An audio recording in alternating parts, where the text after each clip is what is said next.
নমস্কার বন্ধুরা, আমি পম্পা দত্ত। বন্ধুরা, মিষ্টি খেতে মন চাইছিল, তাই এই যে আমি মিষ্টি বানিয়ে ভেজে নিয়েছি। এখন এগুলোকে চিনির শিরাতে একে একে দিচ্ছি।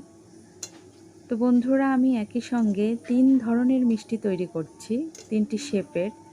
তো এই যে লম্বা শেপের কালো জাম বা গোলাপ জামুন এবং গোল শেপ দিয়েছি, গোল গোলাপ জামুন। আর তারই সঙ্গে আমি, আমাদের এখানে বলে ছানার জিলিপি, আপনাদের জায়গাতে কি নামে ডাকা হয় বলবেন বা কমেন্টে জানাবেন। তো এই যে আমি চিনির শিরাতে দিয়ে দিলাম।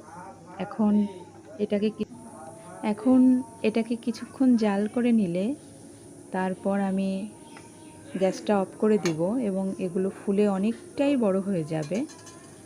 তো বন্ধুরা, আপনাদের কেমন লাগলো জানাবেন। সবাই ভালো থাকবেন। টাটা।